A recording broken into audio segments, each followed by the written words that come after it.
Hey, what's up, everybody? What's good? I'm back to do another live stream. I had the day off today, and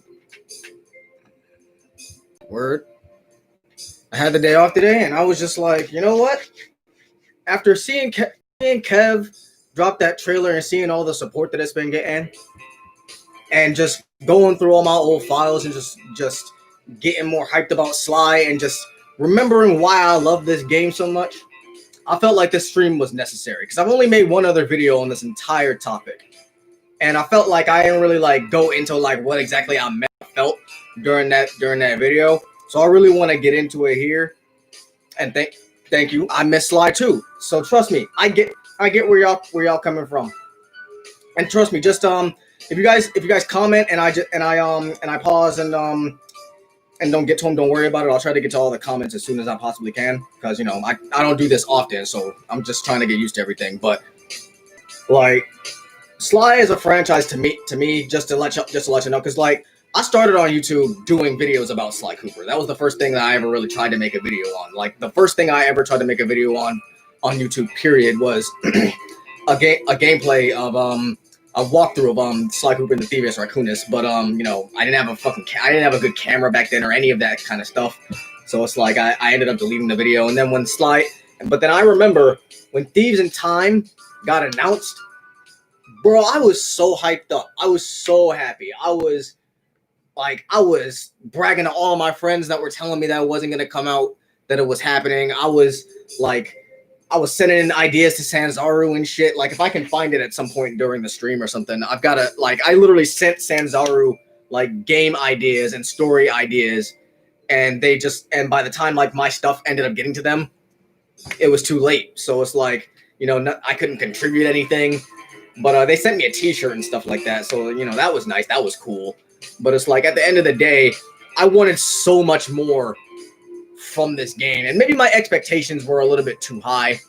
But at the same time, over the years as I've thought about it, I felt no, my expectations were actually relatively on level for what we wanted at the time. So it's now that it's been 15, almost 20 years later since the first game, looking back on the entire series now, there's a lot of things that I feel could be fixed up about the game. If you guys get what I mean. You get what I mean? Let's say, for example, the very first game, right? Let's see. The fact that Bentley and Murray don't have actual defined backstories or origin stories for them themselves. We know that they were in the orphanage when Sly got there, but we don't know how necessarily they got there. You know what I mean?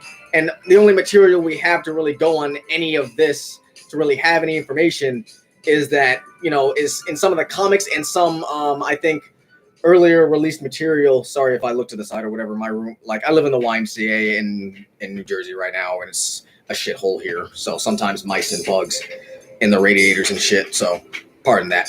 But we don't know that much about them, you know what I mean? We don't know much about where Bentley came from. We don't know much about where Murray came from. Shit, we don't even know that much about where Carmelita came from or what her life was like before she got into the whole Interpol thing, you know what I mean?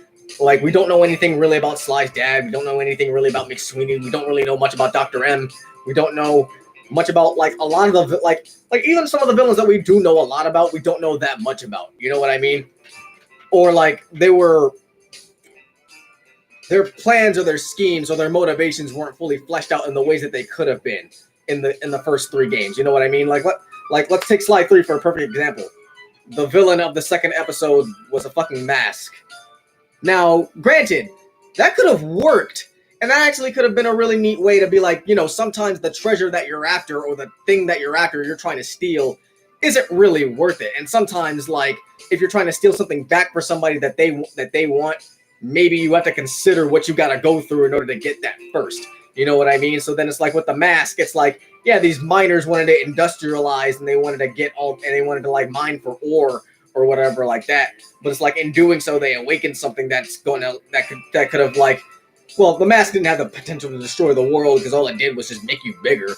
But it's let's say, for example, the masks did something like the mask literally had dark magic powers or something, and it literally made whoever wore it like a god or something, and it gave you the ability to like earthbend in ways that you could like let's say for example you put the mask on, and then it's like you punch the air and you basically pull a Whitebeard from One Piece or something like that. I don't know. I'm just spitballing ideas here, but shit. I'm just throwing ideas around and kind of spitballing at the moment. But to really like get to the point of why I really made the whole stream, though, I really just want to build up support for Kev and his project, because let me tell you something. When I saw that at first, I'm gonna keep it 100. I'm gonna keep it real. I dead ass thought that it was just like I don't even know what I thought when I first saw it. It's like I thought, oh, cool little fan project thing that that they're working on. But then it's like when I saw like the whole video and I saw the amount of detail and effort that they were going to like pen a script, like detailed characters, get art, do small animation that they look like they're trying to go into larger animation. It's like no. They're trying to do something special here, and I'll acquaint you to this. All right, for any of you who have watched who have been on YouTube for a little while and are into like the gaming scene and stuff like that, there's an animation on YouTube called Sonic Nazo Unleashed, and if you've ever seen that and you know the story behind all that, that to me is definitive Sonic the Hedgehog in like some of the best ways possible. Or a better example, really, more recently, really, is Sonic 2020, a fan game made by Sonic fans who just want a good Sonic game. It's a PC exclusive game that's online right now. You can buy it if you have a gaming PC, and it's like if you go look it up, like the voice acting for it isn't the best or whatnot, but it's like the graphics, the gameplay, all of that. You would think that if Sony saw it and they had a brain or half a brain, they would think, holy shit, this is what fans want. Let's do this. And I get that that's the mentality that Kev and the rest of them have while they're doing this. And I'm glad that Kev went and sat up there and got people who are passionate about the Sly universe and the Sly brand to put input on this, like TGX and J Reviews, both guys that I very highly respect for their opinion on the Sly franchise. Because let me tell you something, watching both of their videos is really what really changed my perspective and turned my mind on Sly's entire franchise as a whole. It really like opened up my eyes about a lot of things that were right and a lot of things that were wrong about this entire series from beginning to end, from one to Thieves in Time, with Thieves in Time being the most glaring issue about all of it. Because it's like, my main issue with Thieves in Time was that they disrespected Sly's ancestry, they disrespected Sly himself, and they just disrespected the lore of everything that was set up entirely beforehand. So I'll give you an example, right? They said that they tried to set it up as if Bob Cooper was like the first Cooper to ever exist, when that's not the case. Like I get they were trying to do the whole missing link thing, but they fucked it up in the sense that like they discovered him by accident. And then on top of that, it's like he didn't really do much of anything. It's not like he contributed anything necessarily to the Cooper history. He was just a raccoon who decided to start stealing things. And then you specifically like kind of take the specialness of having the Canes away from Slight and Common and his line of beginning by having Bob be the one who made the first one. And it's like I said, it's a concept that could have worked, but they just didn't execute it correctly. And personally, in my opinion, Bob Cooper is just a stupid fucking name, and they could have come up with something more clever than that. So I'll give you another example, right? Salim. Like we're led to assume that this guy is like the leader of the 40 Thieves, and he's like this legendary master criminal who is like, from the tales of Aqraba or whatever, Arabian Nights and stuff like that, Genie in the Lamp and all that kind of stuff. But then when we meet the guy, he's just some crotchety, ornery old man who just wants to be left alone. And then it's like, his special abilities really aren't all that impressive. It's not like he ever found a genie in a bottle. It's not like we've ever really heard of like any of the really great adventures he went on. We never got to experience any of that. We just heard about it. And then throughout the entire level, all he's doing is just talking about how tired he is and how he doesn't want to do anything and all this other crap. And it's just like, dude, just shut up. You know what I mean? So shit, what else? Ryuichi, for some reason, just for no reason at all, they made him the inventor of sushi. When it's like, why make that a thing? You know, it's like he's supposed to be a ninja, and like from what I can tell, like he could have been like a ninja and also an assassin. You know, it's like just because he was a thief doesn't mean he also didn't do other things. You know what I mean? They could have played into the whole moral dichotomy instead of like, yeah, some of the Coopers, they were noble thieves and they were good-hearted, good-natured people. People, raccoons, whatever. But at the end of the day, it's like they were still thieves. They were still criminals. They still killed people. They still stole. They still, let's say in Henriette's case, she was a fucking pirate. You know what I mean? So it's like you can only be so noble and so good as a pirate. I know One Piece is a thing. I'll get to that in a minute. But you can only do so much and be so morally gray as a thief. And that's why I like where Kev and the rest of his group is going with this story that they've got going so far. I'm gonna have to go back and watch the little trailer thing that they've got going on again, just to get a full scope of what they're going for there. But first of all, I like the fact that they introduced a new inspector officer character, and I really do like the fact that they made him an albino raccoon. I had never thought of that. That was something I never thought of. One thing I had always thought of was giving Sly a rival, but making that rival, a different type of animal, not the same type of animal that Sly is, because I felt like that would have been a little bit cliche. But if you can making him an albino raccoon, a type of raccoon that's actually kind of rare, and basically making him like, the basic moral opposite of Sly, that's actually really clever, and I really like that they did that. Sly 5 or Sly Raccoon Remastered, yes, that is actually really, really good. I'm going to get to that in a minute, because I actually do want to talk about that, because I actually do think that they might be going for the remastered thing. Maybe it depends on what they plan on doing with the PlayStation 5. But like I said, I like the fact that they introduced this new character, Coulson, and that he's an albino raccoon that's on Sly Cooper's trail now that Carmelita's been captured, and she's basically been framed as a terrorist and as a criminal. And that's a really good way to take it, because it's like this is kind of like a running thing that happens with Carmelita. She helps the Cooper gang, but then she has to pay the consequences for having helped them. You know what I mean? Because it's like at the end of the day, yeah, as an officer of the law, you can have your own morals and stuff like that. But then it's like at the end of the day, you're still an extension of the law, so you still have to follow the law. So like, it kind of brings into question, where do you follow the law, or where do you follow the law, and where do you follow your morals? And that's also one of the reasons why I like One Piece a whole lot, because it's like in One Piece, it's like the admirals all have their versions of justice. So it's like Akainu is for example absolute justice. He's an absolutist. He believes that all pirates are bad, and anyone who opposes the world government and the Marines are bad, and they need to be eliminated. And Carmelita, for a lot of the series, for like the beginning half of I'd say like the first. No, yeah, for the most part, throughout the games, her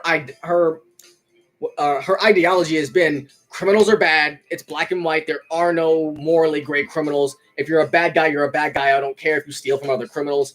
This, that, and third. But we've seen that Sly is quote unquote a benevolent criminal. Like he doesn't steal from ordinary people. He doesn't necessarily even take. Okay, he'll steal from.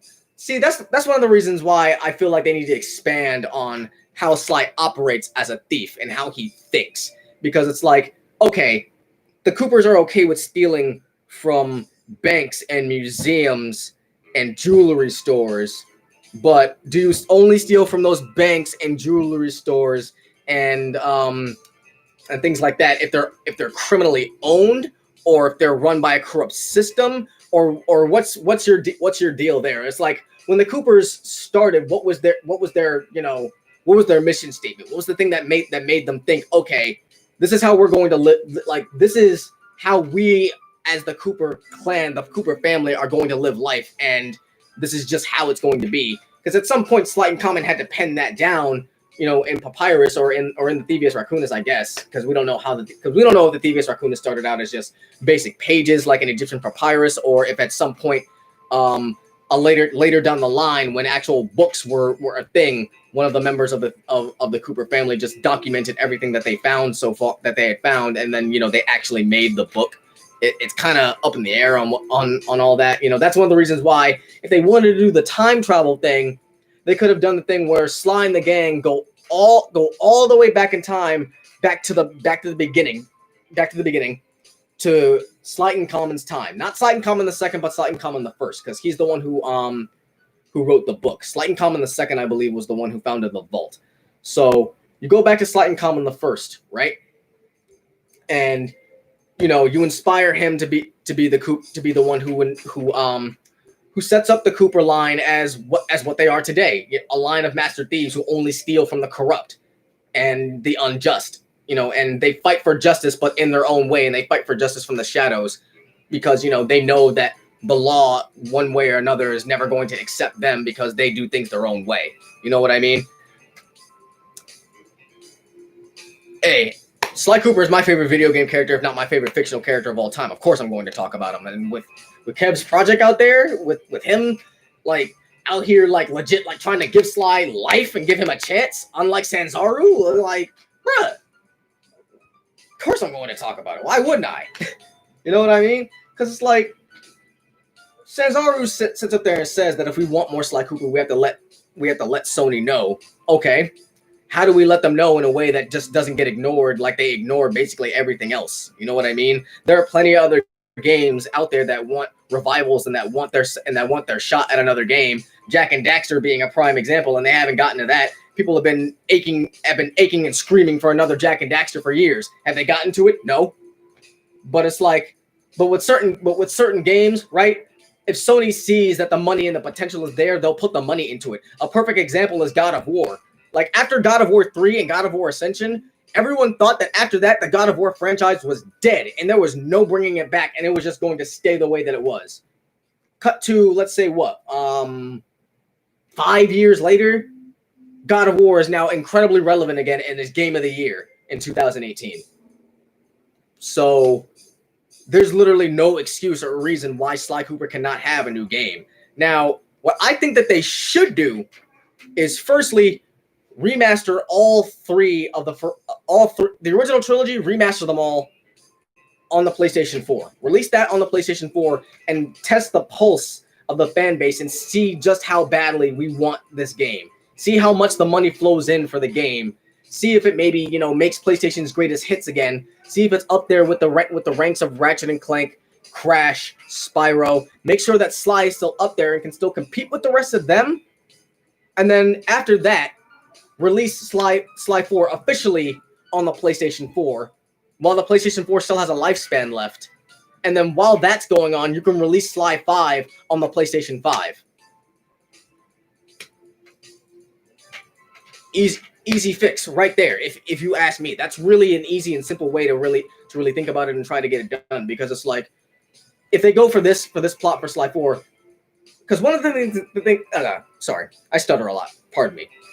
But one of the things that I've always felt like Sly Cooper has needed is one of two things: a remaster just to reinvigorate interest in the series, or an entire reboot.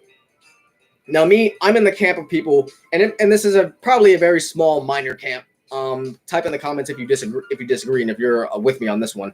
But I just feel like Sly as a franchise in its entirety could use an absolute reboot. Now, if they wanted to go with Sly 5, like if they wanted to treat Sly Cooper Thieves in Time as canon, right? And they sat up there and went on from that storyline, made Sly 5. Shit, thunderstorm. But if they wanted to go on and make Sly 5, what they could do is they could try to tie up loose ends with Penelope and everything. And then what they could do is they could do the whole multiverse theory thing, and they could have basically at the very end of the game, you make a choice whether or not you want to save Sly's father or sacrifice Sly or continue things as they should be. And then based on the trophy data and the completion data of the game, they'd be able to decide, okay, we'll either take the game in full reboot direction, or we'll make another sequel and just make the sequel better, and we'll just kind of like pretend like Thieves in Time just was a blemish on the series, and we'll just forget about that one. So what do you guys think about that?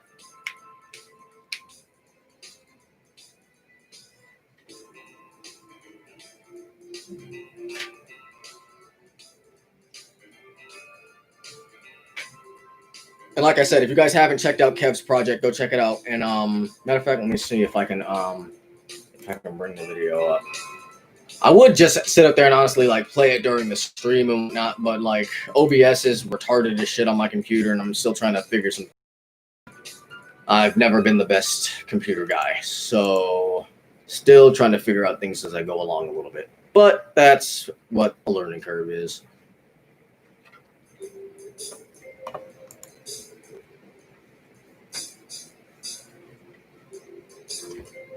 Screw it, my computer's being slow, so. But I'm pretty sure you guys know exactly what I'm talking about, and if you don't, go check it out. It's called Sly for Deceit of Thieves. And like I said, this project is something that absolutely deserves fan attention, because we've all been saying for years we want a new game. We've all been saying for years that we want Sly's story to actually meet a proper conclusion. If you're going to end the series, at least give Sly a proper send-off. You know what I mean? But me, I don't think that Sly hasn't finished his story yet. He still has a lot of story left to tell, in my personal opinion.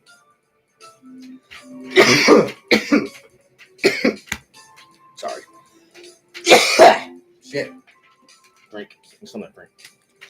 But like, there are things about clockwork that I've always really wanted to explore. Things with the ancestors that I've always really wanted to go into, and that's something else. Segue into something real quick, okay? Let me get you guys' pulse on something. Let me get you guys' opinion on something. How would you feel if we got a new Sly game, but Sly, Bentley, Murray, and Carmelita were not the main characters of the game, but the ancestors were the main characters of the game? How would you feel about that? Type in the comments how you would feel about that. For real. I want to get people's genuine opinion on that, because that is something I do not hear people talking about a lot, if not at all. And I really genuinely want to get the community's opinion on that one. Like, genuinely, what do you guys think about that?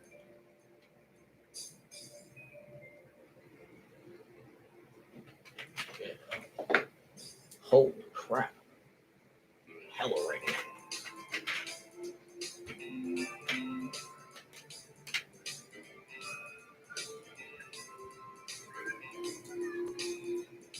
Sheesh.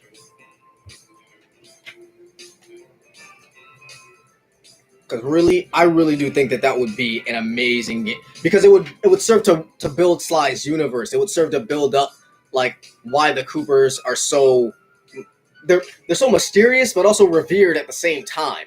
You know what I mean? And it would give emotional weight to, you know, Connor Cooper dying, because then it's like, oh wow, we spent all this time with this character, the father of the main character, and you know, it's like we know where it's going to lead up. But you know, we finally this game would be able to flesh out why Dr. M hated Connor Cooper so much. It would flesh out why Clockwork hated the Coopers so much. Like, we could go back into the past and find out exactly what it was that made him hate them so much. Like on Facebook, right? If you guys follow me on Facebook and you follow the I think it's Sly Cooper Fan Base, or I can't remember the exact name of the page right now. It escapes me, but it's a Sly Cooper fan page. And if you go on there, I posted a couple of fan profiles, descriptions for the Cooper family and the ancestors. I was gonna post another one before I did this, but I kind of forgot. So I'll probably do one after this. Ooh, excuse me.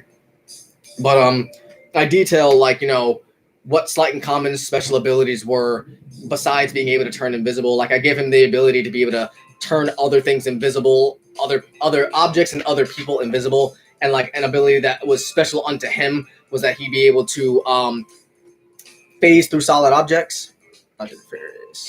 Was good, Kev. A playable flashback as Sly's father might be better. Yeah, I mean that's basically what the game would be, a playable flashback. You'd be playing, like, it would basically be the entire narration of the game would be Sly narrating the Thievius Raccoonus, and, you know, reading stories through the book, and, you know, talking about his family's exploits, basically reliving it in an Assassin's Creed type way, but you're the one playing as the ancestors, and you're the ones going through and doing stuff. And the final level of the game Nah, my phone is silent, dog. It's just notifications on my shit. So, but yeah, it's like the final level of the game would be you playing as Sly's father, and you would basically, play through the greatest moments of Sly's dad's life. Up until the point where he retires. You know what I mean? You'd get to meet Sly's mom.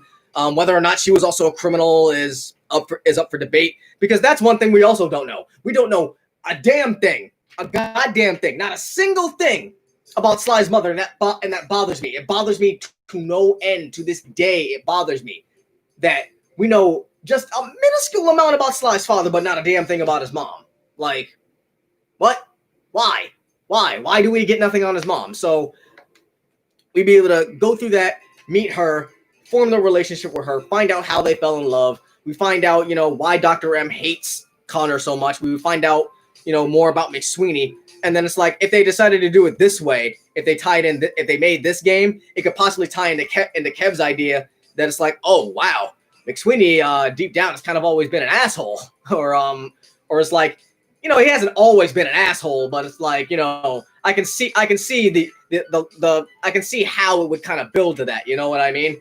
Because also, I really do think that it was an interesting choice to make McSweeney the villain of this game. That is something that I personally would not have done, because I never really saw McSweeney in that capacity. I always thought that he was basically the original Murray. He was just a jovial, old musclehead who kind of was just like, well, the gang's retired. I got nothing else to do. They're gonna keep manhunting me. I might as well just turn myself in. So that's what he did. And he was just like, it's like, I'm super tough. I can just chill in jail and no one's gonna be able to beat me. So it's like, yeah, I'm just gonna chill here. And then when the time comes, when Sly really needs me, he can just come and spring me. And it's like, I get the feeling that really, if McSweeney wanted to, he could break out anytime he wants. I really genuinely do believe that. If McSweeney genuinely wanted to break out of jail, he really could just, if he wanted to, probably bust a hole in the wall. If we're talking about if he's original Murray, if he's that strong, I don't know. Because it's like, for me, I've always liked to play up the slight mysticism of the Sly universe just a little bit more than other people, because I feel like there's a lot of potential to take advantage of really good storytelling there if you do it right. You know what I mean? Because it's like, really, they live in a world where they are talking animals, and like one of the biggest threats in the world is a larger than normal sized owl who somehow back in ancient Egyptian times managed to reconfigure himself into an automatonic cyborg murder machine. Now, see, that right there is also where I have a problem. How? Okay, how? Like, you can say that like someone went back in time and like helped them do that or whatever, but I'm just like, all right, but again, that implies time travel. So it's like, it kind of seems like time travel was always kind of a thing that was in the cards, but they didn't really know how to work time travel. So they were just like, oh yeah, Clockwork was kind of just, he was always like this big ass owl, but he just like modified himself somehow. You know what I mean? How about this? Where did Sly's mom and dad live? They can't buy a house. They have to live off the radar. Yeah, exactly. So it's like, Sly's father was rich. Like say what you want. It's like the man was rich. He had money. So it's like, if Sly's dad wanted to live off the grid, he had the ability to live off the grid. He had there was no way anybody could have found him. The only way that anybody could have possibly found him is if they ratted him out. And that's where I like to really think that Dr. M sold Sly's dad out. And he was like, you know what? You mistreated me. You never appreciated my genius. All right, fuck you. Hey, bird brain. He's over there. Him and his wife are over there. He has a son too. So if you want to take him out and also bring me the book so I can maybe find this island and then we could split the treasure, that would be cool. Something like that. That would have been cool. A delicate question. If Murray is a hippo, what means his ancestors are probably from Africa? Will he be voiced by black? I mean, hey man, like I've heard that whole debacle with like black voice actors voicing black characters. I honestly don't give a shit. As long as you voice the character well and the voice that you're providing fits the character you're playing, you could be fucking Mexican voicing a fucking Asian for all I care.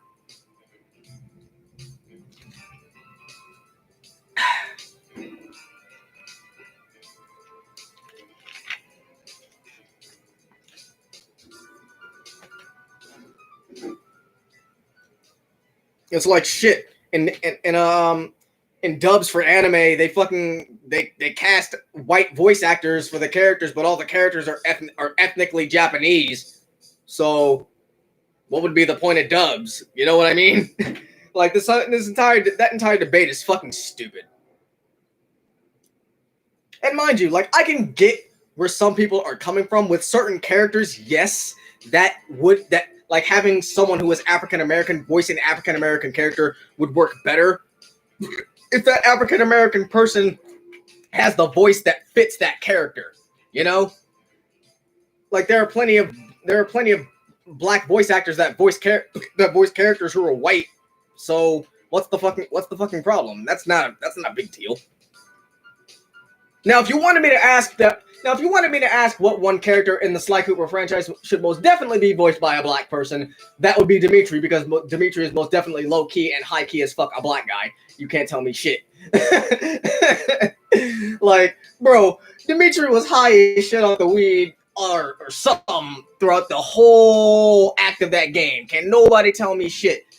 Segue into that, Sly Cooper also needs to be made rated T because, like, the fact that they really had to dance around the whole spice, the fact that spice was basically a super cocaine thing, that bothers me to this day too.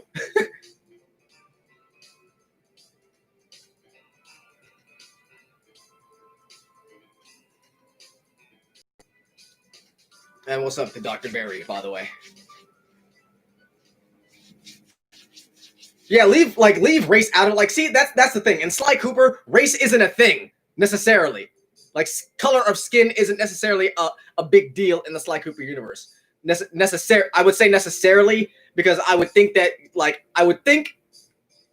amongst animals, albinos in certain cases, in certain aspects, would be looked down upon, or like, let's say, for example, black cats or whatever would be looked down upon as bad luck, and some might find offense towards that. So it's like, if they want to do shit like that, I'm okay with that. But don't sit up there and bring like, superior race to all that. Like, don't leave that shit out of it, because no one wants to deal with that bullshit. Like, we've been there, done that. Let's leave it alone. Now, the thing with Clockwork is, like, he thinks he's superior because he just thinks that he's superior in general to everybody. So with him, that works because, he's just a racist towards everyone. Particularly raccoons, because he definitely hates raccoons.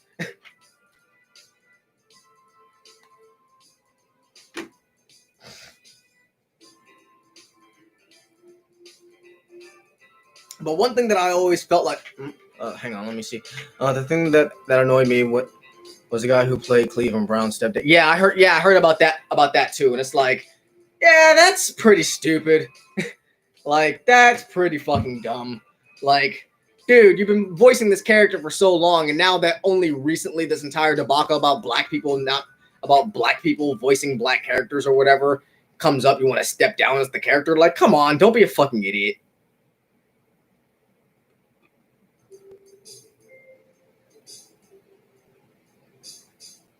Yeah. Honestly, I kind of stopped giving a fuck about Family Guy a long time ago, because it's like, basically same shit, different episode for the most part after a while. So,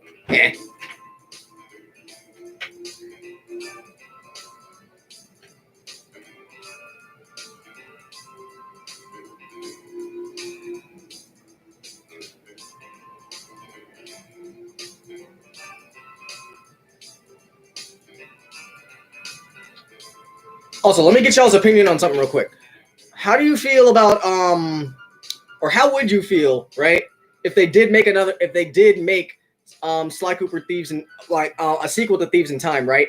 And Penelope was still a villain, but then like while she's been a villain, Bentley basically finds a way to move on and he gets another girlfriend. And that girlfriend ends up being a rabbit. How would you guys feel about that? I think that would be fucking perfect. I think that would be fucking hilarious. Okay? I think that would legitimately be like one of the funniest things that they could do. Okay? Because Bentley with a sexy bunny girl, he's a nerd. Like, come on, you know that's something that Bentley would want. And also just to stick it to Penelope, like, hey, yeah, you left me, but now I got this hot bunny chick who's also probably like just about as smart as you and also more agile and skilled than you. That would be hilarious. And you can make her Japanese. Make her Japanese and make her name Usagi. Petitioning it right now. Sexy Japanese hacker bunny girl sidekick girlfriend for Bentley named Usagi. Think about it. That would legitimately be fucking perfect. That would be hilarious to me. Because Bentley has so far been getting shafted on getting a love interest. And also, speaking of love interest, Murray should get one too. I'm not going to discriminate here. Okay?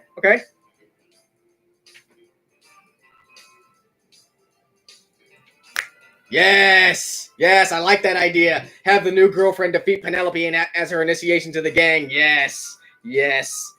And then it's like if you wanted to take Penelope in the full villain route, that would be the thing that could really like push it over the edge and do it for you there. You know, lover scorn type shit. That could work. But back to what I was about to say, I'm not going to discriminate against Murray, and I want to give him a love interest too. So, how about this? Jing King becomes Murray's love interest. There is actual setup for that, if you think about it.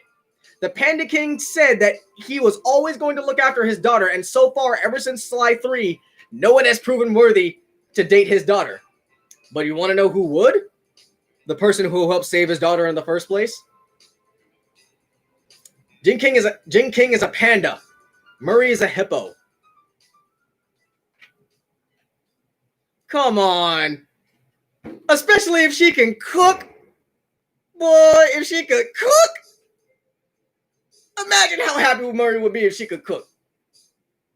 Boy, you know Murray would be all over that shit. And don't act like he wouldn't be.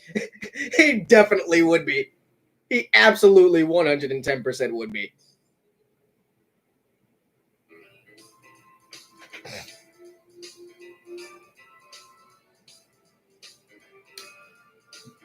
Honestly, they really had a chance to make the Contessa Russian, but they just didn't go with that. Because I think she was like what, supposed to be Romanian or something like that. Because that's where because Prague is in that general area, isn't it? Then again, though, I would probably prefer like a grizzly bear or something to be a Russian. But then again, they kind of fucked up the whole grizzly bear thing with the Grizz. The Grizz was so fucking stupid. I fucking hated that character. They should have brought Dimitri in to fight that character, to be honest. Like, that character was literally a perfect foil for Dimitri. Like, literally, in every sense of the word, he was a perfect foil for Dimitri. Like, forging art, like, shitty fake rap lingo, wearing unnecessary bling. Czechoslovakia. Okay, so she was supposed to be... Okay. But yeah, so yeah. But yeah, I could definitely go for a Russian type villain. One thing that I did think of, and this will segue into some of the ideas that I've had for Sly for a while, is that one of the reasons that Penelope turned evil was that like before all of this, like she uses the excuse that she did all this for the money, but in reality it's like clockwork or someone, like let's say for example somehow Dr. M survived, right? Let's say just by some miracle, by some unfathomable, unprecedented miracle, somehow, some way, Dr. M and his mad scientist mind rage or whatever the hell managed to survive. He crawled away from the island, like, and found it, and like managed to like get together a bunch of scraps, rebuilt himself enough. And then he managed to get his hands on some kind of information or something about Penelope. And he was like, he managed to steal Bentley's time machine plans or managed to do something. and he managed to blackmail Penelope with this information, and he's like, hey, if you don't help me do this, I'm going to reveal this about you, and basically everyone's going to hate you. And, you know, you can either work for me and then we part our ways and then you can try to explain everything to them later, or I explain everything to them now and they hate you forever anyway. So then that could be a reason why she did everything she did. And then that could play into her whole Operation Overlord thing that never got explained. And then it could be like, oh yeah, Penelope has like sent out other people throughout time to sit up there and like try to like do what Dr. M said, because like if she doesn't, she's gonna sit up there and like kill her family during the Holocaust or something. Because you can make Penelope Jewish, and then it's like you can make it so it's like she has family that survived the Holocaust who were in concentration camps. But you could also have it to where Penelope has family who were related to Otto von Cooper, and you could have it be like, maybe for example, I don't know, this character betrayed Otto von Cooper to Clockwork, and that's how Clockwork ended up killing Otto von Cooper or something like that. And then if Sly would have found out about that, he would have been pissed off at Penelope. Something like that, which would have gave Penelope a reason to want to like stab Sly in the back and just leave Bentley and all of them the way that she did, because the reason the explanation they give her just makes no fucking sense. And there's so many holes in it, and when it's like it'd be so easy just to fix it, but they just don't do anything with it, and it just doesn't add up.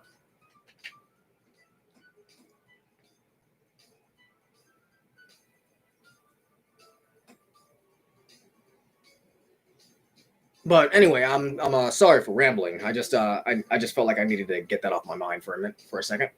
If you guys have anything to add, go ahead and post it. I'm good to read questions and stuff.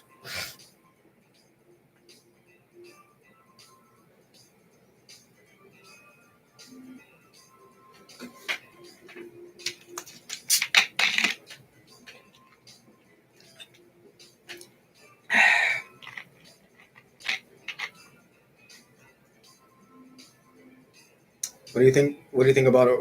What do you think about Russian anti-hero in the level? What's familiar to the Red Alert 3 style? I'm not exactly sure what you're referring to, but that actually sounds interesting.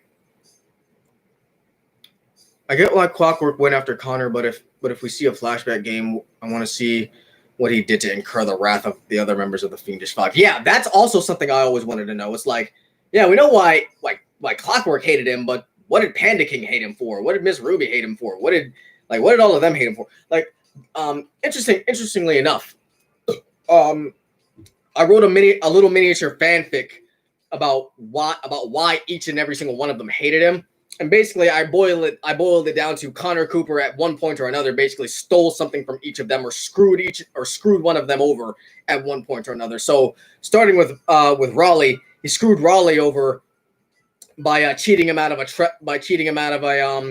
really high what's the word I'm looking for, a high class or highly sought after pirate treasure, because Raleigh's whole thing was that he was bored with being an aristocrat. He was bored with being a rich kid. So he went out to sea and started pirating around and pillaging and stuff, and he found it to his liking, and he just stuck with that. So let's say, for example, Sir Raleigh heard about I'm actually going to give my thoughts on the fan game in a second. So let's say, for example, Sir Raleigh heard about Henriette One-Eyed Cooper, right? And he heard about the legendary goblet that she stole. Sinbad's legendary goblet that they mentioned in Thieves in Time, right? They say that Henriette One-Eyed Cooper stole it at some point, right? What if Sir Raleigh heard about it and he wanted it for himself, or he heard about some kind of treasure that Henriette had hid somewhere, and Connor heard about it around the same time, and Connor went to go get it. He ran into Raleigh, and then he thwarted Raleigh, and then Raleigh got screwed over and sent to jail. But then Raleigh managed to use his connections as a rich kid to get out of jail, and that's the reason why Raleigh hates Connor. So then there's that. So then with Mugshot, we could say that Connor, interrupted his criminal career when he was young and up and coming as a gangster. Let's say, for example, maybe Mugshot had family, or let's say, for example, playing him more into the theme of gangs, right? let's say for example, Mugshot was in a gang, let's say in Mesa City or New York when he was young, right? And Connor was in the area, and he was surveying the area, you know, plotting on a heist or whatever.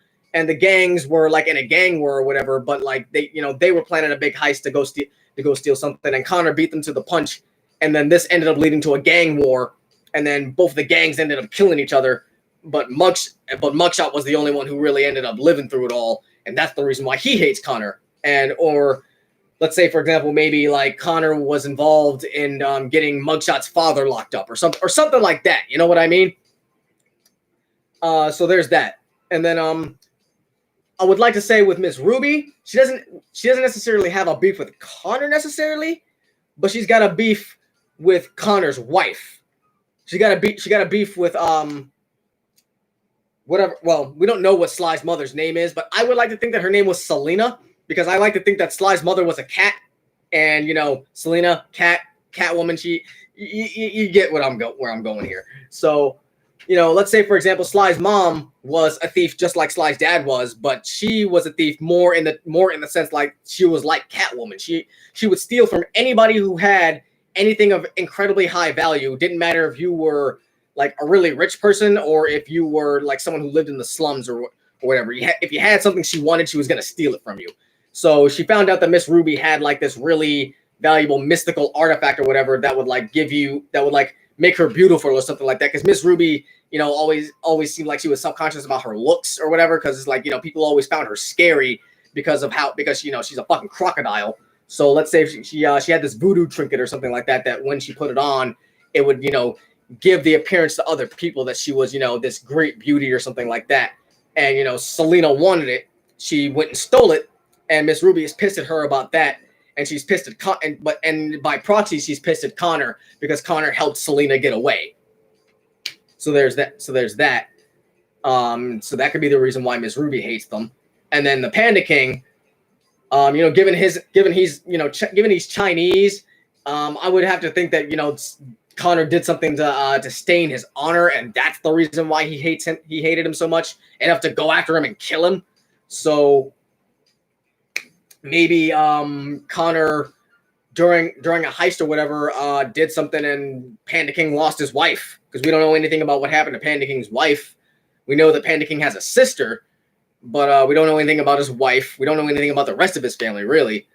So maybe or maybe, for example, that maybe Panda King had ancestral ties to Sly's family. Maybe he has a grudge against Ryoichi, and it's like Sly's family never paid for the sins of their ancestors, so, you know, Panda King goes after Connor to right the sins of the ancestor or something like that.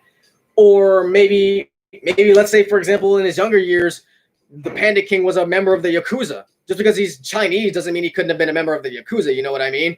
Because you know, ethnicities and gangs, they can mix. You know what I mean? So, and like I said, their world and our world aren't the same thing. So it's like, you know, I don't really necessarily think the Yakuza in Japan would necessarily mind if Panda King joined up with them, you know, given his skills in martial arts and stuff like that. So that would be something cool. Or really, they could just retcon it and say that Panda King isn't Chinese and that he's Japanese, just to make it easier. You know, there are Japanese pandas, not like China is the only, you know, country that spawns pandas. So you could have it be that, and then you know, he hates Connor because he disrespected him. He stained his honor, and he has to regain his honor. So that could be a reason. And then, you know, with Clockwork, self-explanatory. He hates them because he hates them. But I've never really just like, well, no, he doesn't hate them because he hates them. He hates them because they're better thieves than him. But it's like, I'd like to think that there's a little bit more to it than that. I'd like to think that there's genuinely more to it than that. Now, it really could genuinely be that, like, ever since the beginning, like, ever since he knew them, like, they were just better than him in every single way, and that nothing he ever did ever amounted to them, and he just had this massive inferiority complex to the point where he developed a superiority complex to everyone else, and he just felt like, you know, he could just use his own hatred to keep himself immortal. But like I said, I feel like there's more story to Clockwork than that. I feel like there's a lot more depth to the character than that. You know what I mean? And as for my thoughts on the Sly 4 fan game that Kev and the rest are working on, like I said, that game has my absolute full that game project, whatever it's going to end up being. If it ends up being an actual game, you guys have my money. They've got me. So that shit has my absolute support. Anything that they need help with, if they need me to share the video, if they need me to promote it, do whatever. I've like do live streams like this to get fans together talking. I will do that because Sly, like I said, Sly is my favorite franchise of all time. I love this game. Like I love this series. I love everything about it. And the fact that Sony and Sanzaro, I blame them both. I do not mutually exclusively blame just one or the other. I genuinely blame both. They literally just, and shit, I even blame Sucker Punch a little bit for this too. They just left Sly out to die. They just gave him no chance after the third game, and then the chance that they did give him, they fucked it up. And then they just never gave him another chance after that. And it's like Ratchet and Clank had like a couple of really shitty or a couple of shitty games, but it's like Ratchet and Clank still got a chance to shine, you know what I mean? Ratchet and Clank had a barely passable movie, but the games still get a chance to shine, you know what I mean? So it's like give Sly a chance. Just give him to a developer that makes sense.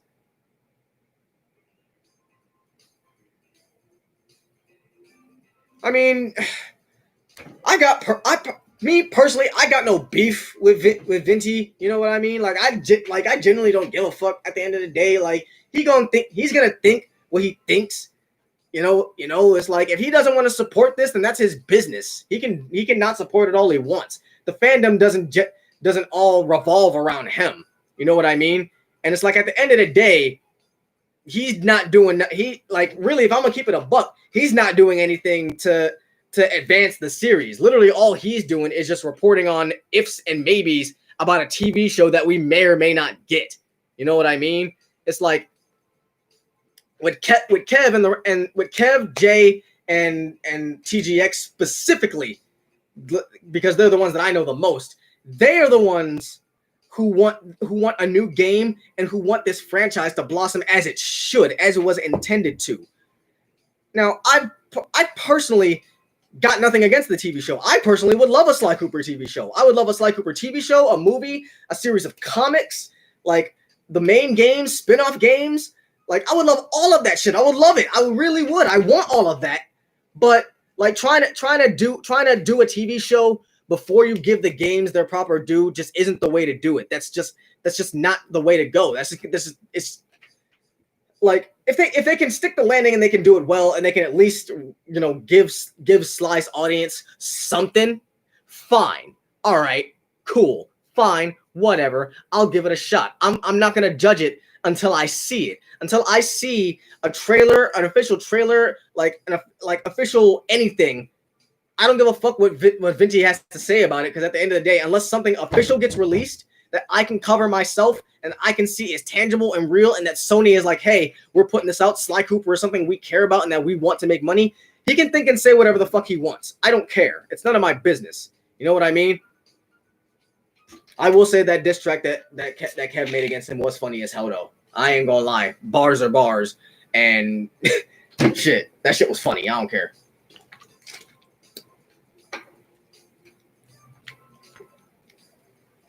I'm cautiously optimistic about the show. Let's say that. I'll give it a chance, but I don't have any faith that it'll be up to standard for what we as Sly fans expect. Not a full diss track, but he made a song.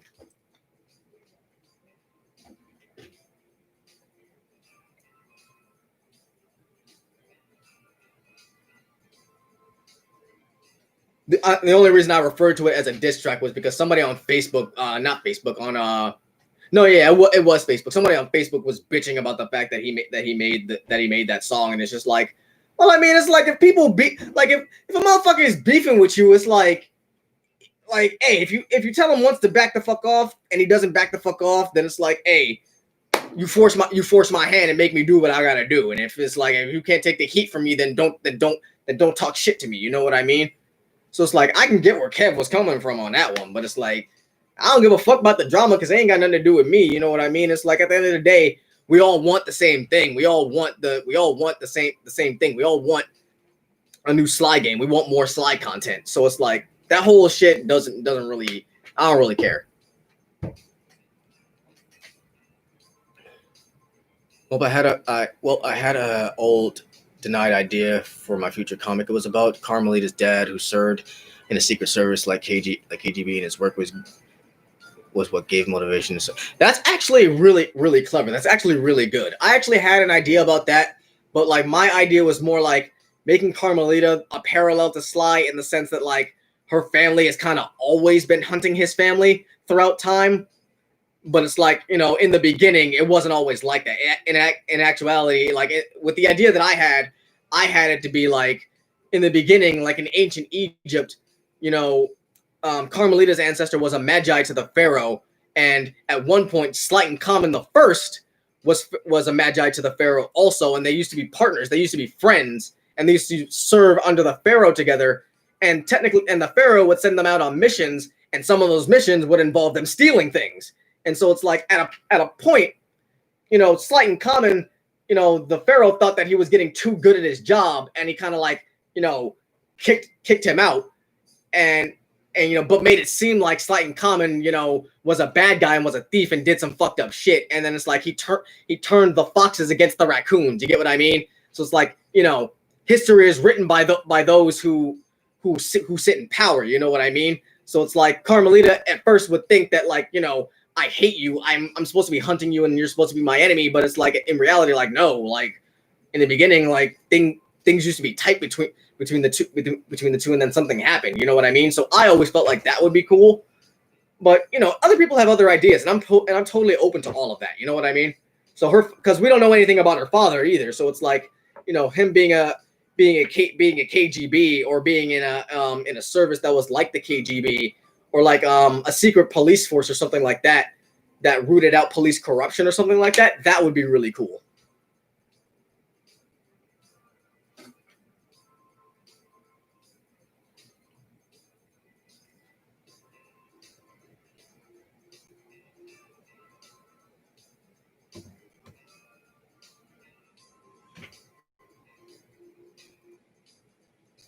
I mean, they can attack the shit all they want. At the end of the day, like, there are more, like, at the end of the day, I've seen more people support the fan game, and calling it a fan game isn't an insult. Like, there are fan games out there that are better than actual games.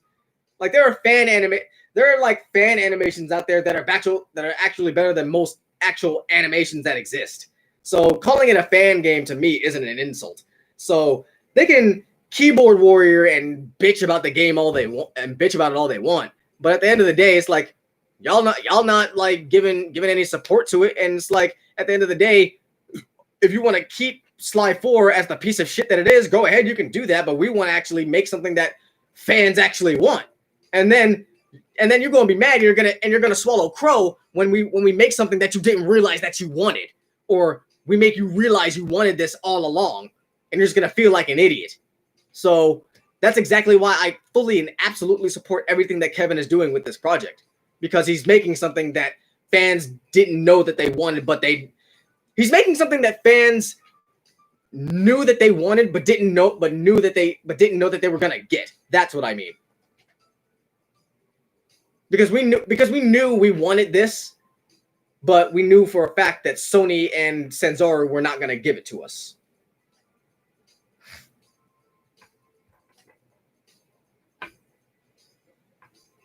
Clockwork definitely would be the one. Hang on, Clockwork would have been the one to have driven the stake between the two families. I mean, she was the end game change to bring them down. Yep, and that makes sense. That's exactly what I was going for.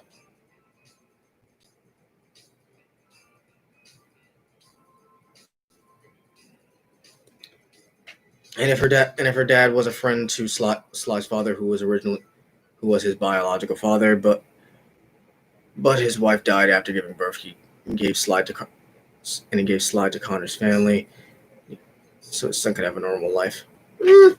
Interesting idea.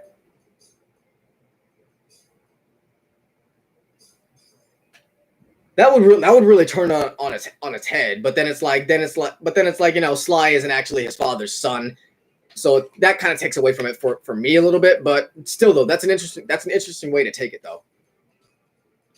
Because for me, I've always kind of like thought of Sly as like what would happen if Batman's origin story happened to Catwoman instead. You know? And if Catwoman had and if Catwoman came from a family of master criminals. That's how I've always kind of felt about Sly, among other things, but mainly that. So we need to focus on figuring out how to promote this. He mentioned that we're getting in contact with Kevin Miller, though again, I don't know what contract he's under. The best way that I've seen to try and contact Kevin Miller is on Twitter, because he's on Twitter like often, and he live streams Sly Cooper gameplays on Twitch, I believe. So like if we spam this to him and we spam this to Sony, pretty sure like they have to take notice. You know what I mean? Because it's like because at some point they have to take notice and realize that Sly needs and wants a new game. Like they need to realize that this franchise has potential. It really does. Like I said, like Sly's ancestors in of themselves, you can make an entire game literally about them. You can literally make an entire game with one level per ancestor, literally about like the main what? Hang on. So start Slight and Common, Sir Galeth, Salim, Slay, Ryuichi, Henriette, Thaddeus. Wait, no. Henriette, Tennessee Kid, Thaddeus, Otto, Sly's dad. That's 10 levels. 10 levels. There is no reason why they could not do that on the PlayStation 4. And definitely no reason why they couldn't do that on the PlayStation 5. No excuse. None at all.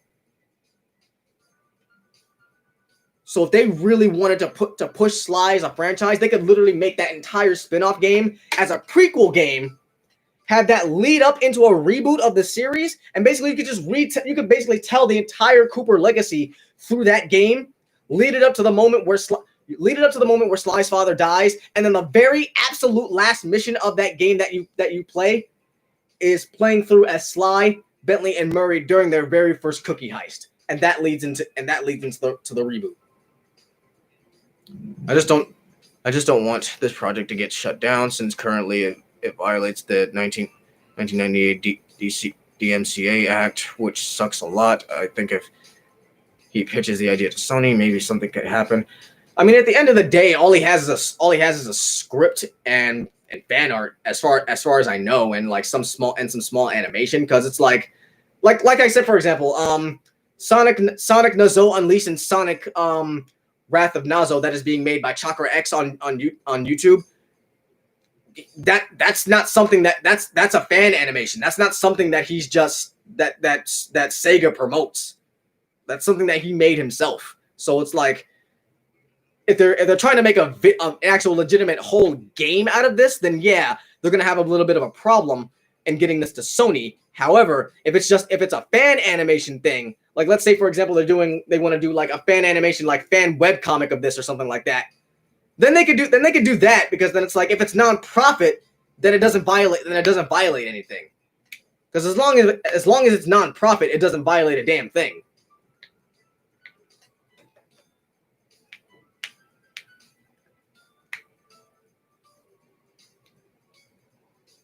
How about a game of each ancestor's biggest heist as they build a vault? Yeah, actually, that's more or less what I mean. You play through the greatest moments of their life as them in their prime. You'll play as Slight and Common in his prime, and then you'll play as Sir Galeth in his prime, so forth and so on, and you'll play through literally the best and greatest heist of their careers, and then the end of the level. Basically, each level would end with a boss fight with Clockwork, but Clockwork would be different each and every single time. Like you would have a boss fight with like the main like faction villain of that era. Like let's say for example in ancient Egypt, before you would fight Clockwork, the final boss before him would be the Pharaoh or something like that.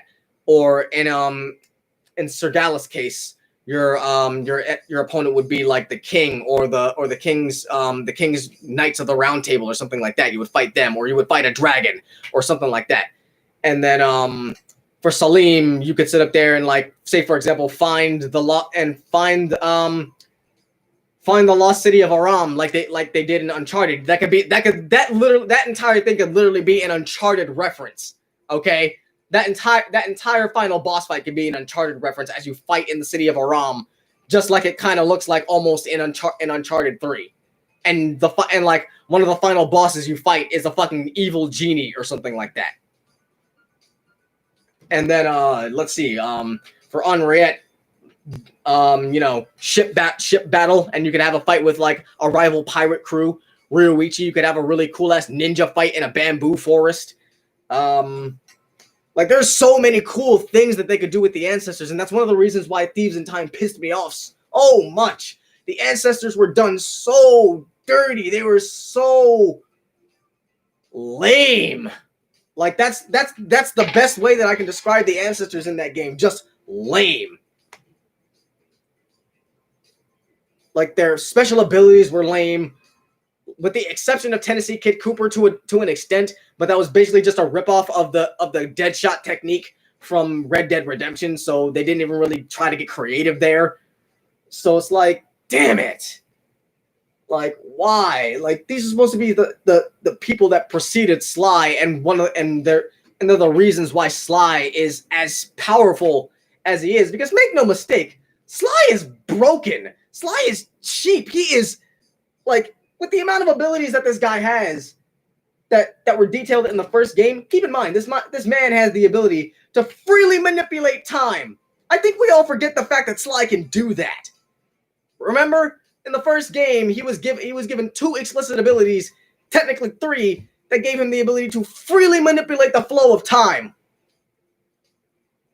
And that never comes up in any of the games ever again, except for Sly 2 in the form of a power-up.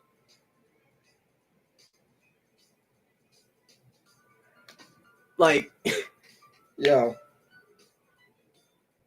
And this is one of the reasons why I kind of feel like Sly does need a reboot, because it's like, things like that, that's serious plot hole level shit. It really is.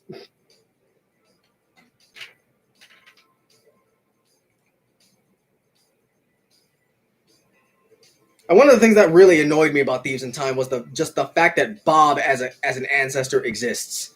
Like, you already have Slade McCooper as a Cooper that's like big, burly, and strong, that could have been like a rival type for Murray. Why introduce this retarded, bumbling idiot of an ancestor that can't speak English? Why? Was it just to reuse the gimmick with the guru, someone who doesn't speak an actual language and just speaks in gibberish that you have to use subtitles for? Or just to use a reskinned version of Dimitri as a villain? Like, there was a whole chance to sit up there and have a level with Slay in I don't know, like Scandinavia or something, and it could have tied into like Norse, and it could have tied into Norse mythology or something like that. You could have been like, the villain could have been trying to steal like the hammer of Thor or something from a tomb or something cool like that. But instead, we go back in time to fucking the Stone Age, and we don't even get to fucking fight any dinosaurs. Like, what the fuck? Like, how the fuck are you gonna send us back in time, let us play as an ancestor who's a caveman, and then you don't let us fight any dinosaurs with him? Like, what? And that's another thing that pissed me off. None of the ancestors in that game got a boss fight. Like, what? You mean to tell me you give Carmelita a boss fight, but you don't give the ancestors a boss fight?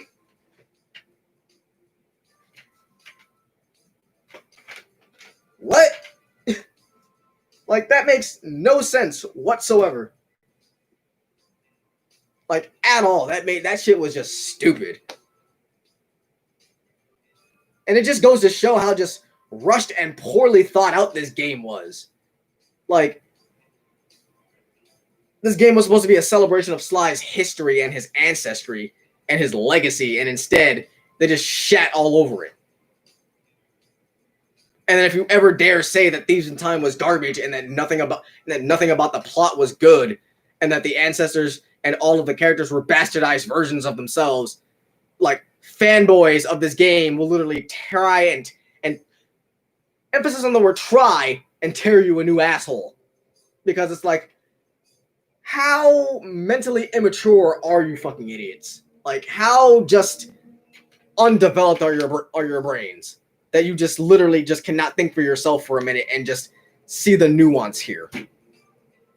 Because I just don't get, like, there was this dude on Facebook earlier today that I was arguing with about this, and he literally just kept bringing up, like, oh, the game isn't supposed to be taken that seriously, and it's literally just Sly 1 and Sly 2 and 3, and it was way better than Sly 3 and Sly 1.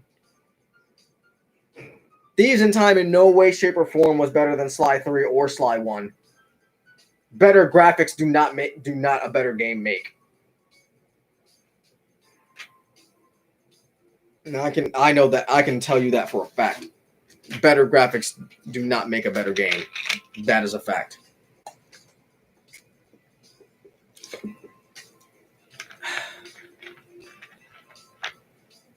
But the best way that we can support this, though, is just to spam the trailer to Sony and be like, listen, we want more Sly content. We want a new Sly game. If you guys don't have a developer working on this, like, let us know and, like, hire these guys, please. Because it's like, they obviously have more love for this series and for this game than both Sucker Punch and Sanzaru do.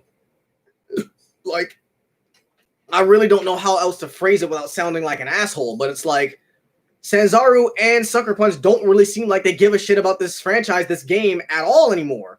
They really don't.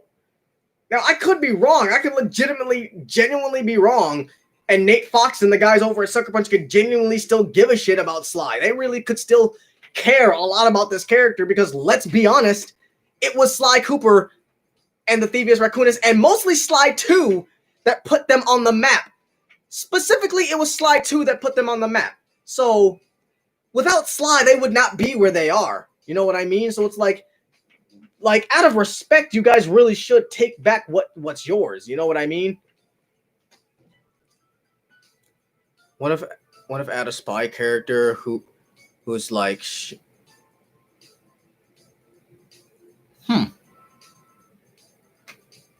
espionage, because that's a thing in the world of criminals. People who spread false information and stuff like that. Hackers. Bentley is a hacker, so, you know, cyber spy, cyber criminals, things like that, because they never really go into stuff like that. So that would be really cool.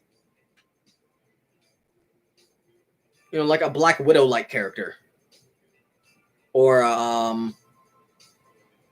more specifically, like you know one type of character that I have always wanted to see in the Sly Cooper Sly Cooper universe. And this is more or less more recently, after having seen more movies with this type of character. I've always wanted to see, or now I do want to see, a John Wick type character in Sly's universe. Reverse Neela. I also had theories about how Neela could be brought back to life. I actually have a really interesting theory about how she could be brought back to life, and how she could possibly redeem herself. Because honestly, I always really liked Neela as a character. And I feel like her heel face turned into a villain was a little underexplained, to use a word. They explain it, but it's like, just a little bit too abrupt. Just a little bit. Like, I felt like they should have fleshed out Neela's backstory a little more.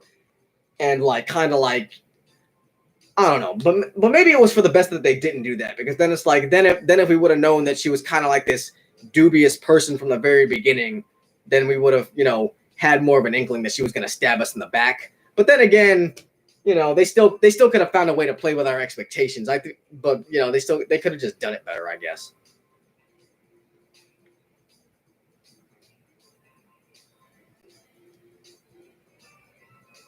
But back to what I was saying, though, a John Wick type character in Sly's universe would be really cool. And something that I'm hoping that that Kevin and the rest of them do with this agent or officer Coulson character, since he's basically like the cop, the militant cop version of Sly. I kind of like legitimately want him to be a badass. Like I want him to like legitimately be like John Wick, but if John Wick was a cop, you know what I mean?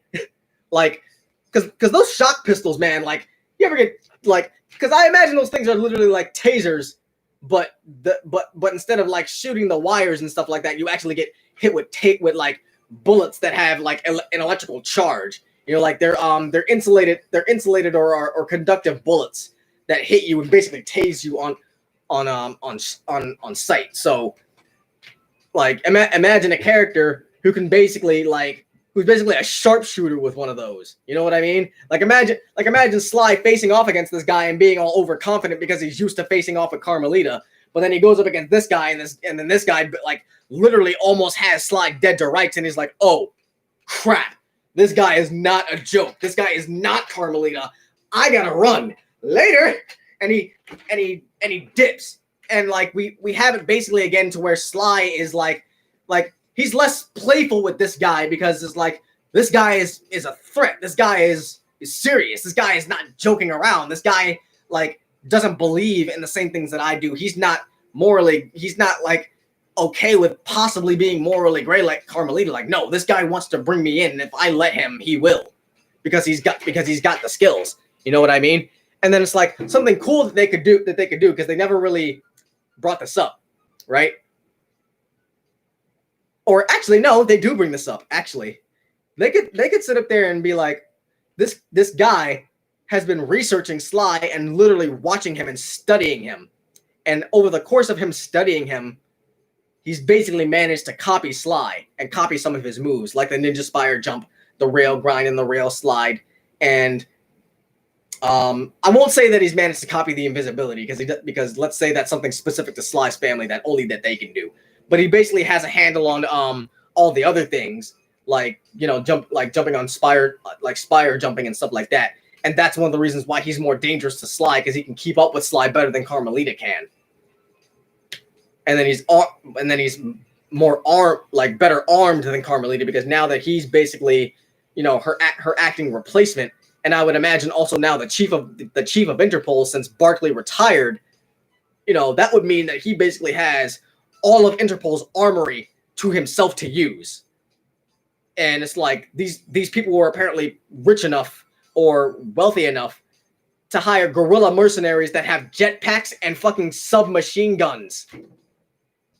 So that tells me that this guy will be packing some serious heat, and that is something that I look forward to. One thing that I'm also curious about is how does one go about getting one of those shock pistols in Interpol?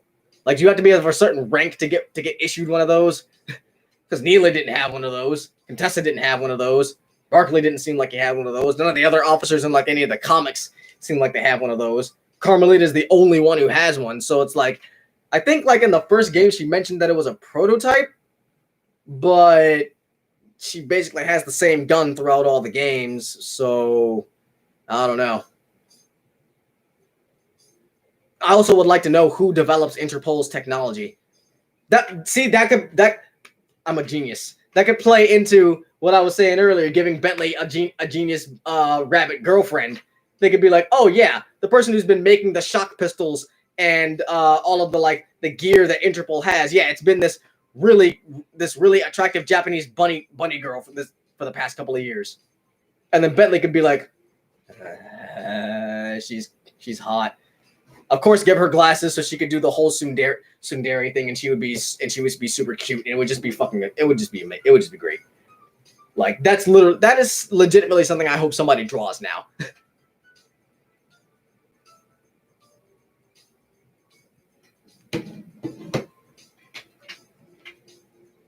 So, what other ideas did you guys have?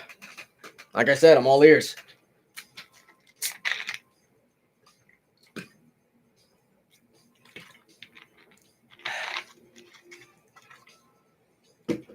Also, if you guys could share the stream, that would be great, because I'm actually about to try and share it myself.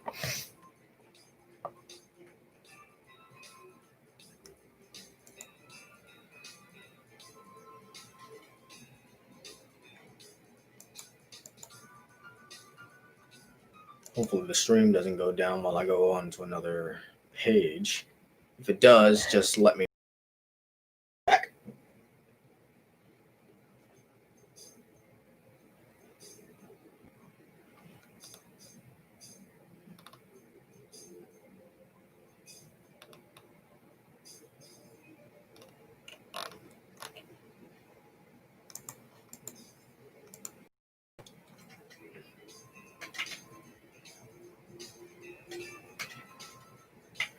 Oh yeah, so speaking of Neela, I had this idea, right? That in the fourth Sly game that like oh shit, what was the basic premise of this? Because it's been a while since I've gone over this idea.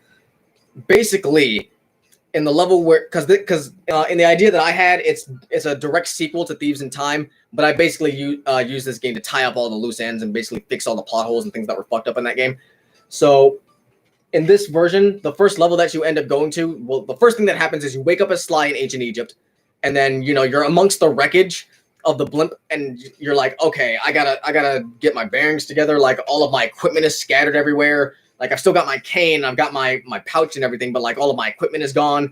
So let me like rummage through the remains of the blimp, which we know is back in time with Sly, because Bentley mentions that in Thieves in Time at the end, we couldn't find the rest of the blimp. So logically speaking, the rest of the blimp is with Sly. So he rummages through the wreckage. He finds some of his old equipment, and he finds some new stuff that was on the blimp because remember, La Paradox like had a whole bunch of loot and technology on that blimp, so it stands to reason that he would probably have some really good like thieving equipment on there, because apparently he was a master thief. He had stuff on the blimp to help his crew and stuff.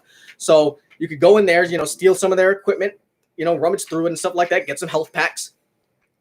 And then, you go find out where you're at or when you're at. And then after that, Sly gets ambushed by one of the people that I said came back, that Penelope had sent back in time. And who was one of those people? Neela. And Sly is like, what the fuck? And then turns out Penelope sat up there and broke Miss Ruby out of jail and had Miss Ruby revive Neela as a zombie. Because that's something that can happen. That's something that they can do. That Miss Ruby has been proven to do, that she can raise the dead. So that's what Penelope does. She brings Neela back as a zombie. And using her technological know-how, she basically patchworks her together and, mechanizes her basically, and, mind controls her. So now we have mechanized zombie Neela. And then after that, Sly kind of feels bad for her, because it's like, damn, you died. They brought you back to death. They brought you back to life, and now they're using you as a puppet. That's kind of fucked up. So Sly basically, like, they basically stole your life from you. Like, wow, that's, yeah, I'm not cool with that. And so like Sly decides to help Neela, reestablishing that this is in fact the same Sly that is chivalrous and actually a good person at heart and actually wants to help people and is not a selfish dick. And so then over the course of the level, you help Neela, you set her free. She then in turn helps you overthrow the Pharaoh and basically helps Slight and Common realize his destiny, and then the Cooper timeline, can get back to being set on the path that it should be. But she makes it clear to Sly that, like, listen, even with the changes that we've made and certain things that we've set back in place, there are still going to be time paradoxes, and then by the time you go back to your original timeline, there will be no more original timeline. Like, the world you return to is going to be different. So I hope you're prepared for that. I hope you're prepared to deal with the consequences and deal with the weight of that. And Sly would basically just be like, yeah, I deal with that. And then, Neela would basically be like, are you sure about that? Because there are going to be things that you see, things that you experience, things that you could experience that might change your mind and might make you make decisions that you may not want to make. And then, the first thing that's going to pop into Sly's head, it's like, well, shit. If we're still traveling back in time, there might be a chance that I might actually get to run into my dad. And if that happens, Like, do I want to save my parents? And then it's like, then you could literally get a Flashpoint situation at that point. So that could be really cool for those of you who know what happened during the Flashpoint paradox. So we could do that. Like I said, like there are like because some people are under the impression that like Thieves in Time and all of those mistakes that it made just can't be fixed and can't be undone by making a fifth Sly game, and I adamantly disagree with that. I firmly believe that there's a way to do it. You would just have to do it in a way. You would have to do a lot of bending over backwards, and you would also have to use time travel in a way that fixes things, but also kind of changes things so things can go back to making sense. You know what I mean? Because in Thieves in Time, they play so fast and loose with the idea of time travel. It's just like, you guys are literally just making up the rules of time travel as you go along, or you're just cherry picking pieces of time travel lore and rules out of different pieces of media, and you're just choosing which one works for you for your convenience. And that's just not how you tell a story. Like that's how you get a fucked up and incoherent story, which is exactly what we got.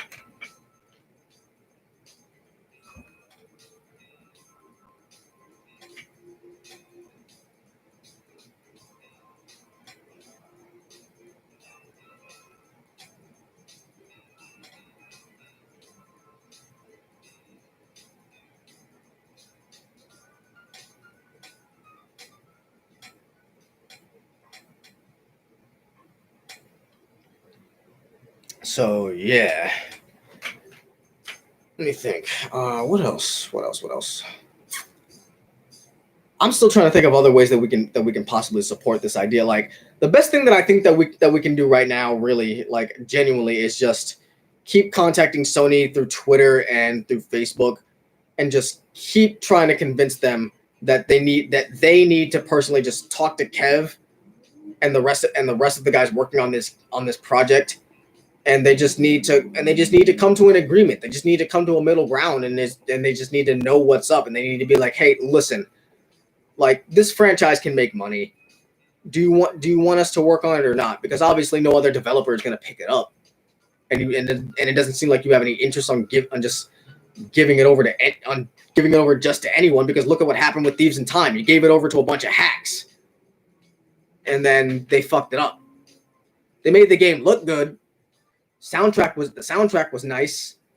You know, it's like the game was graphically sound, but aside from that, the story was terrible. The gameplay was choppy and uninspired, and like the way that they ended it, and then the way that they basically just treated the fans. No, I can't respect that. I can't. On principle, I can't.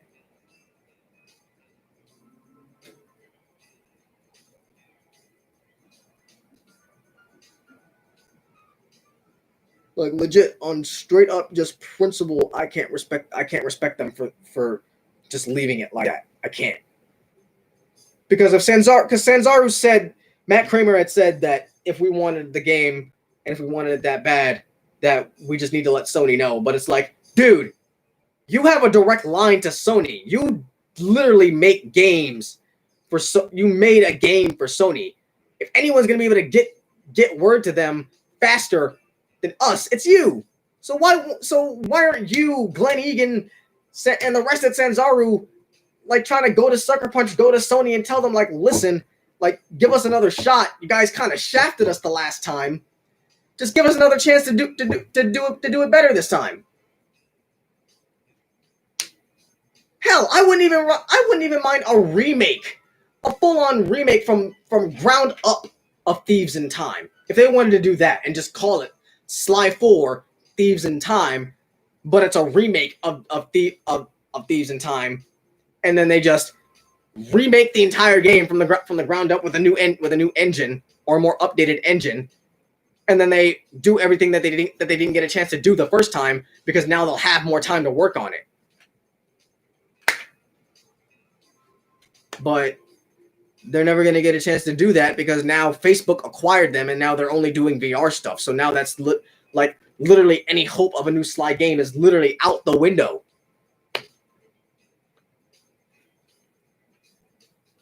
And it's like if it's gonna and fans are immediately gonna not want to support it because Sanzaru is gonna be making it, and we've been burned so badly by Thieves in Time. It's like we have no like unless they put something together that was literally mind blowing and restored our faith in them, no one's gonna support it. Which is why fans had to band together and do what they're doing now.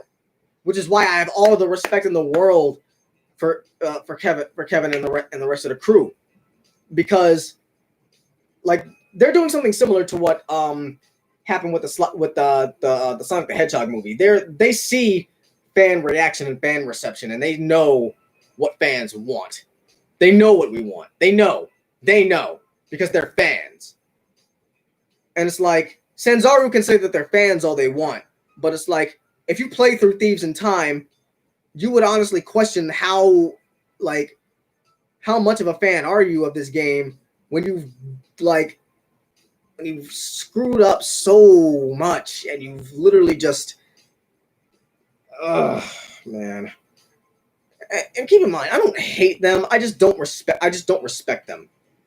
There's a fine line and difference between hating someone and not respecting someone. I don't respect them for their decisions. As people, I don't hate them or have any grudge against them. I just don't respect their decisions and their choices on this matter. It's simple as that. You know, it's like people can get mad about that if they want, but at the end of the day, it's like if you disrespect a fan base and what they care about, then it's like you're not going to get any respect in return. That's just how it is. And I just don't think that they get that. I really don't think that they do.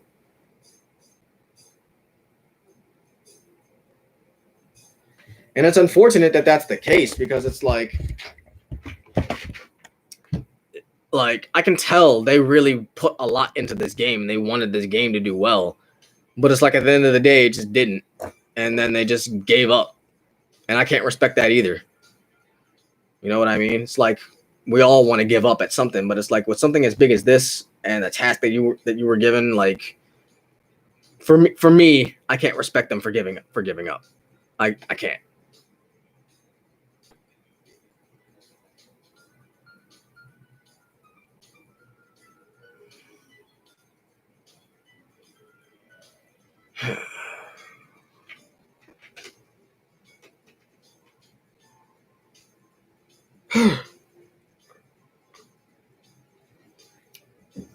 So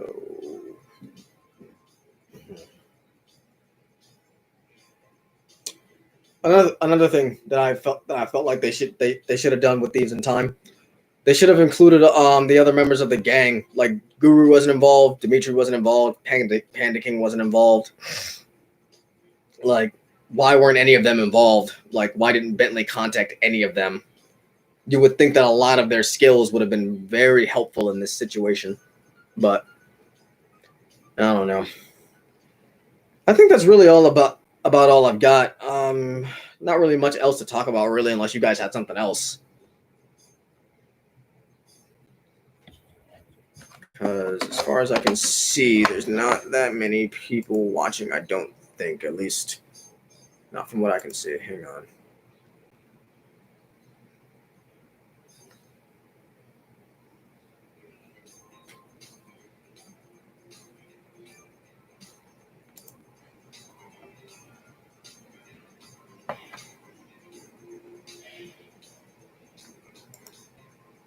Man, the chat, that's the display for trying to figure out how many people is in the chat or on the stream is weird because it's only saying 4, but then it's like it'll bump, but then it's like when I go to like participants, it'll only say that I'm the only one in here. Like, what the hell? And then again, I just might be looking at the shit wrong. I'm still a YouTube noob, so still pretty fresh at all this.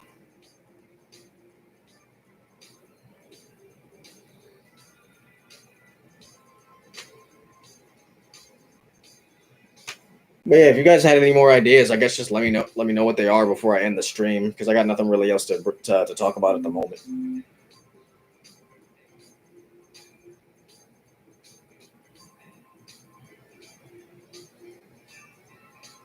I guess to end it out, if you guys had if you had one thing that you had to add to the Sly universe, what would it be? And for me, it would be a little more expansion on, like, like how the law works, and how, like, criminal, like how criminal gangs and stuff like that works in this universe, and what the wider criminal world is like outside of Sly and his crew. That's one thing that I would like to find out more about.